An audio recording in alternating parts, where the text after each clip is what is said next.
হিমাচলের আকাশে বড় অদ্ভুত মায়া। ঘন নীল ক্যানভাসে তুলির টান তৈরি করেছে অপূর্ব এক ছবি। পেজা তুলোর মতো ভেসে বেড়াচ্ছে মেঘেরা ইতিউতি, যেন আরেকটু হাত বাড়ালেই ছুঁয়ে ফেলা যাবে ওদের। নতুন অভিজ্ঞতার সমাহার নিয়ে আমাদের সিমলা কুলু মানালি সিরিজের পঞ্চম পর্বে সকলকে স্বাগত। Good morning. আমরা এখন মানালির থেকে যাব কাসলে। এখন সময় 9:30। কাসলে আজকে আমাদের নাইট স্টে আছে। এই হোটেলে আমরা 2 দিন ছিলাম। এখান থেকে আমরা চলে যাব ডাইরেক্ট কাসলে। তার আগে আমরা ব্রেকফাস্ট করে নেব এবং ব্রেকফাস্ট করে আমাদের গাড়ি সামনেই দাঁড়িয়ে রয়েছে, গাড়ি নিয়ে আমরা বেরিয়ে পড়বো। তো সাথে থাকো আজকে আর একটা নতুন ভিডিওর। আজকে আমাদের ব্রেকফাস্টে পরোটার আলুর তরকারি হালকা তেল দিয়েই করা হয়েছে নাকি। ব্রেকফাস্ট সেরে আমাদের গাড়িতে লাগেজ প্যাকিং হয়ে গেছে। এবার আমরা রওনা দেব কাসলের উদ্দেশ্যে। সময় এখন 10:30। আমরা হোটেল থেকে ব্রেকফাস্ট করে রওনা দিলাম মানালিকে। Bye bye. আমরা মণিকরণ বা কাসল যাওয়ার আগে এখন যেই জায়গাটায় দাঁড়িয়েছি এটা হচ্ছে কুলু টু মানালি হাইওয়ে। সবগুলো তোমাদেরকে একটু দেখায়। এখানে প্রচুর শপ রয়েছে। গ্রিন অ্যাপেল থেকে শুরু করে গোল্ডেন অ্যাপেল সব কিছু এখানে আছে। সবাই একদম কম দাম পেয়ে হামলে পড়েছে। তিনরকম খেয়ে দেখেছি, তিনটেরই দারুণ স্বাদ। সেই কারণে আমরা কিনছি। দামটা তো ঠিক আছে, সে দাম যা উনি বলছেন সেটাই ফিক্স রেট। আচ্ছা আচ্ছা, স্বাদের জন্য মেন দাঁড়িয়েছে। ये गोल्डन एप्पल कितने का है? गोल्डन সেম রেট दीदी 3.5 केजी 250।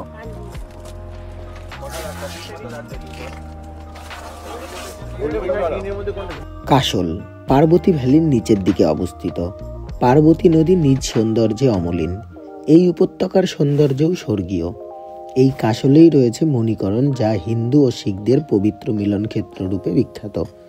মণিকরণের উপরেই সেই বিখ্যাত ক্ষীরগঙ্গা বা ক্ষীরের নদী, যা মাতা পার্বতী ও মহাদেব তাদের পুত্র কার্তিকের জন্য তৈরি করেছিলেন বলে পুরাণে কথিত। আমাদের বাঁদিক দিয়ে বয়ে চলেছে পার্বতী নদী, আর এই পার্বতী নদীরই ধারে একটি ছোট্ট গ্রাম কাসল।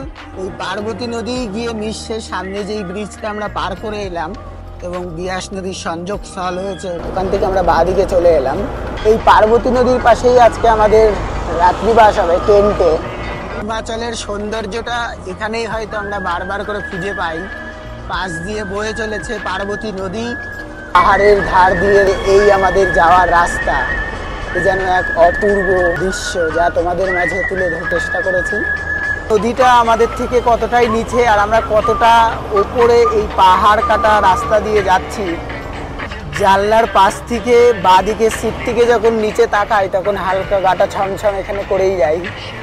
মণিকরণ সেই পবিত্র স্থান যেখানে এক পাশে বরফ ঠান্ডা পার্বতী নদী, আবার ঠিক তার পাশেই উষ্ণ প্রস্রবণ।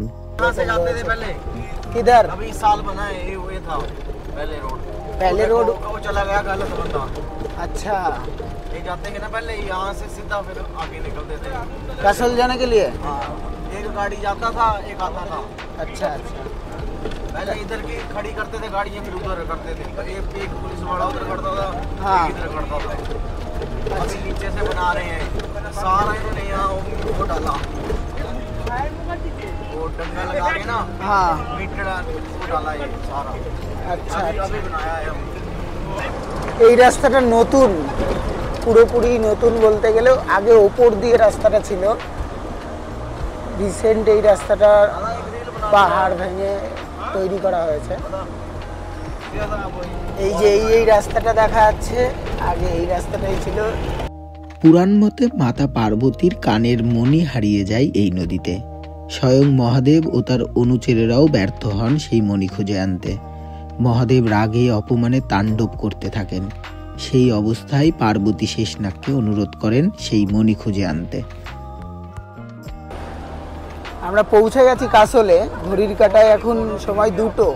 এই কাসল আসার রাস্তাটা সিঙ্গেল হয়ে, যার জন্য রাস্তায় প্রচুর জ্যাম এবং আমাদের অনেকটা সময় লেগে গেল কাসল আসতে। তো এখন কাসল হয়ে আমরা সামনে মার্কেটটাকে পেরোনোর পরেই পৌঁছে যাব মণিকরণে। মণিকরণ হয়ে ফিরবো হচ্ছে হোটেলে। এই ডান দিকের রাস্তাটা চলে গেল ক্ষীরগঙ্গার দিকে, আর আমরা যাচ্ছি মণিকরণের দিকে। বলা হয় শেষনাগের হিসহিসানির ফলেই নাকি এই উষ্ণ প্রস্রবণের সৃষ্টি। দেখুন, মানলে ভগবান, না মানলে শুধুই গল্প। ওই যে বিশ্বাসে মেলাই বস্তু। এছাড়াও কথিত আছে পথশ্রমে ক্লান্ত ক্ষুধার্ত গুরু নানক এই স্থানে আসেন এবং উষ্ণ জলে চাল ডাল করে খেয়ে তিনি ও তার অনুচরেদের ক্ষুধা নিধারণ করেন। পরে নানকজির কথা মতো এখানে খাবারের ব্যবস্থা করা হয়, যাতে পথশ্রান্ত কোনো মানুষ অভুক্ত নিরাশ হয়ে না থাকে। আজও হরগৌরীর প্রসাদ ওই প্রস্রবণের ফুটন্ত জলেই তৈরি হয়। দেবভূমি এভাবেই মহিমান্বিত। এই যে পেছনে রোডটা দেখতে পাচ্ছ, এই রোড থেকেই বাঁ দিকে নেমে গেল এই সিঁড়িটা। এই সিঁড়ি দিয়ে আমরা সামনে কিছুটা যাওয়ার পরেই মণিকরণের সেই গুরুদ্বারা, তো তোমাদের ভিতরেও দেখাবো। আমার পেছনে এটাই হচ্ছে মণিকরণের গুরুদ্বারা।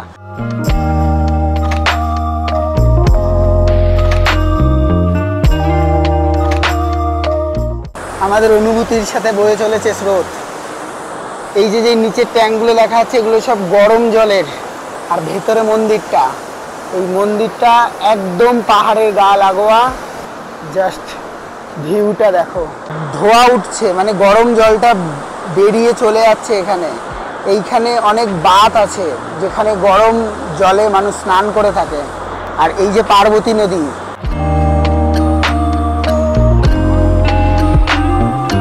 আমরা এবার ভেতরে ঢুকছি। বহু ভক্তের আগমন হয়। এই পাশ দিয়ে যেগুলো দেখছো এগুলো সব তাদের থাকার জায়গা। আর এই সামনের দিক দিয়ে অনেক স্নান করার বাঁধ আছে যেগুলো গরম জল বেরোয়। এই যে এখান থেকে ডান পাশে যেগুলো রয়েছে এটাও একটা গরম জলের জায়গা। এখানে কাপড়ে চেঞ্জ করনে কা, মানে এখানে কাপড় চেঞ্জ। এই ডান দিকেও একটা স্নান করার জায়গা আছে, যেটা একদম প্রকৃতির সৃষ্টি। এখানে কেউ আলাদা করে গরম জল পড়ে না, এটা পুরোপুরি মাটির তলার থেকে গরম জলই উঠে আসে। এরকম অনেক 2-3টে আছে। এই জলটাই কিছু এক্সেস হয়ে পার্বতী নদীতে ছেড়ে দেওয়া হয়, সেই ধোঁয়াটাই কিছুক্ষণ আগে তোমাদেরকে দেখালাম। চলে এসেছি গুরুদ্বারা মন্দিরের সামনে। এই সিঁড়ি দিয়ে উঠে আমাদের এই সামনে দেখতে পারবো। এইখানে হচ্ছে আমাদের জুতো খুলে কাউন্টারে, তারপরে আমাদেরকে মন্দিরের ভিতরে যেতে হবে। নিজেদের জুতোগুলো একটা বস্তার ভিতরে রেখে নিজেদেরকে একটা টোকেন নাম্বার দেবে, সেই টোকেন নাম্বারটা নিয়ে আমরা খালি পায়ে যাব। এবং মাথায় কিন্তু অবশ্যই ছেলেদেরকে রুমাল এবং মেয়েদেরকে ঘোমটা দিয়ে তারপরে ভেতরে প্রবেশ করতে হবে। এই বস্তাটা নিয়ে নিলাম আমরা, নিয়ে এবার আমাদের নিজেদের জুতোগুলো এই বস্তাতে ভরে আমরা এবার ভেতরে যাব। আমরা প্রবেশ করলাম গুরুদ্বারার ভিতরে। আমাদের সবাই মাথায় রুমাল বাঁধাটা জরুরি এই কারণেই, কারণ এটা শিখদের অ্যাকচুয়ালি, তো তারা পাগড়ি পরে ঢোকে। আমরা তার বদলে এই রুমালটা বেঁধে নিয়েছি, আর এটা সবাইকেই বাধ্য হয়, বাধ্যতামূলক। পেছনে দেখতে পাচ্ছ মন্দির। আর এই যে এইখানে অনেকে বাবাজি প্রসাদ, সেই প্রসাদ এখানে বিতরণ করা হয় বিনা পয়সার মূল্যে। তো এখানে যে কেউ খেতে পারে। এখানে টোটাল 7টা ফ্লোর আছে, সেই 7টা ফ্লোরের রুম ডিটেলস দেওয়া আছে এখানে।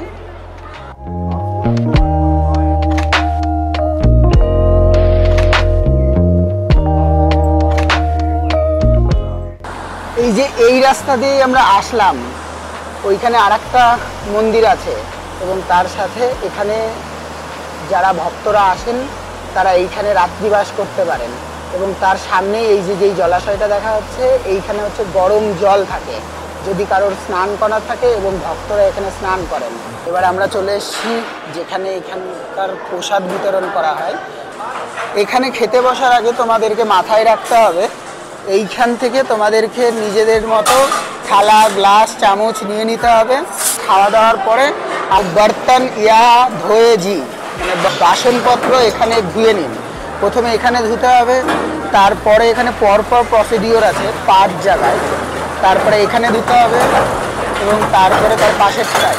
আর এটা যারা নিজেরা খাওয়া দাওয়া করবেন সকলকে নিজেদেরকেই এটা মাথায় রাখতে হবে, নিজেরাই এটাকে করতে হবে। প্রথমে এটা ধোয়ার পরে এটাতে আসতে হবে এবং এখান থেকে সাফ সাবান হয়ে তারপরে এখানে ধুয়ে ফাইনাল যেতে হবে এখানে, এবং তারপরে এখানে গ্লাস নিয়ে হাতে রেডি। অলরেডি চা নিয়েও এসেছো নাকি? হ্যাঁ, অলরেডি চা নিয়ে এসেছে। তো আমি এখান থেকে গ্লাস নিয়ে নিয়েছি, এইবার চা খাবো আমরা। এখানে এসে তাদেরকে বললেই তারা আমাদেরকে চা দিয়ে দেবে। আমাদের মণিকরণের চা খাওয়ার ঢল, সবাই মোটামুটি আমরা চা খাচ্ছি। মণিকরণ থেকে বেরিয়ে আমরা আরেকটু সামনের দিকে চলে যাচ্ছি, আর সেইখানেই আজকে আমাদের নাইট স্টে হবে। আর এই যে দেখা যাচ্ছে এখানেই আজকে আমাদের নাইট স্টে হবে। এটা হচ্ছে কোভিড ক্যাম্প। আমরা এই ব্রিজটা পার করে চলে যাবো ওই ক্যাম্পটায়।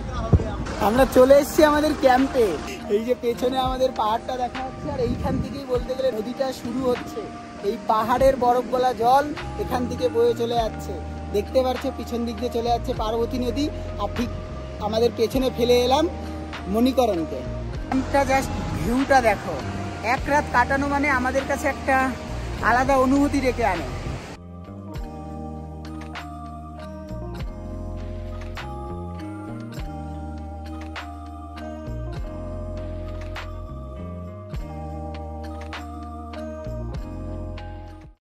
চলছে আমাদের আজকের দুপুরের খাবার, বিকাল এখন 5টা বাজে, চিকেন এবং ভাত।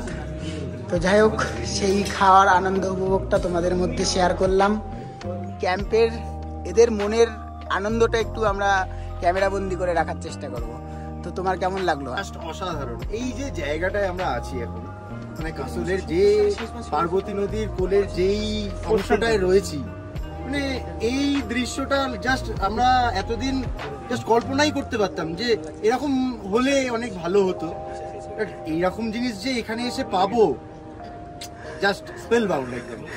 মানে একদিক থেকে নদী চলে যাচ্ছে, অন্যদিকে পাহাড়, একদম নদীর কোলে। ও জাস্ট অঙ্কিত, তুমি কিছু বলো? না, আমি সত্যি বলতে এখন পর্যন্ত ট্যুরের যেরকম প্রসেস ধরে এগিয়েছি আমরা, সত্যি বলতে খুবই ভালো এক্সপিরিয়েন্স।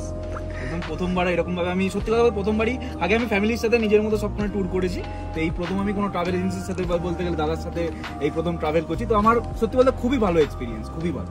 বিক্রমের মতো লোক ভাই মানে এসছে, আমরা খুশি হয়ে গেছি জাস্ট। What?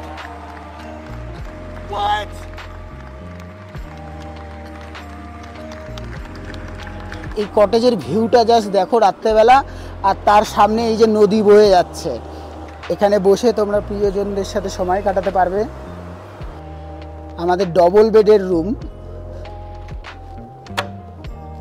এবং এখানে বাথরুম।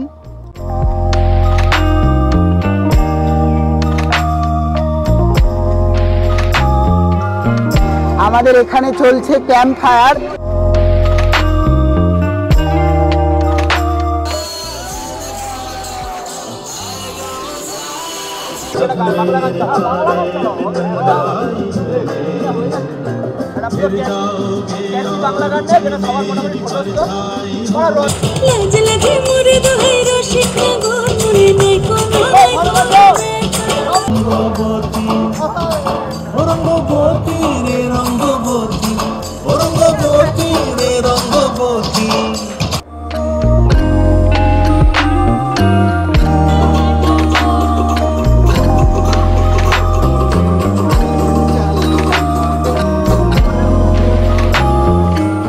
আজকের আমাদের রাতের ডিনার এইখান থেকে বুফে সিস্টেম।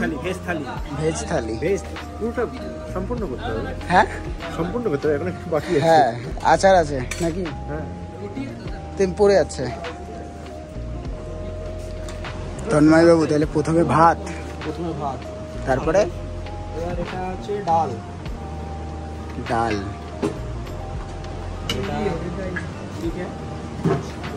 पनीर पनीर हाँ दे दीजिए, एकदम बढ़िया। ओ आलू जीरा जो आपने बोला यहाँ का। मेरा भी अच्छा, রুটি।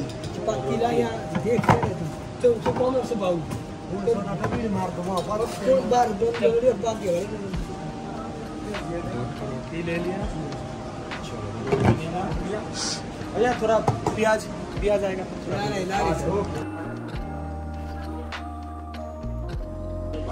दाल तो एकदम मस्त है, रोटी के साथ खाने वाला एकदम परफेक्ट आइटम है। আচ্ছা, সিমুইটা মিসিং আছে নাকি? সিমুইটা মিসিং আছে। সিমুই, हमारे क्या? হ্যাঁ। दूधेर की देखलाम এখানে একটা সিমুইয়ের আইটেম আছে। তুমি কি নেবে? সিমুই দিয়ে যাও।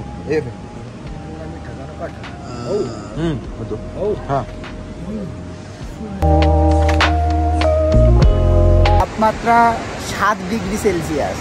তো আজকের রাতটা আমরা এখানেই থাকলাম। ডাইনিং টেবিলের ভালো মন্দ খাবার খাওয়ার গল্প তোমাদের সবারই শেয়ার করলাম। কালকে দেখা হচ্ছে আবার তোমাদের সাথে নেক্সট ভিডিওয়। ততক্ষণ পর্যন্ত ভালো থেকো।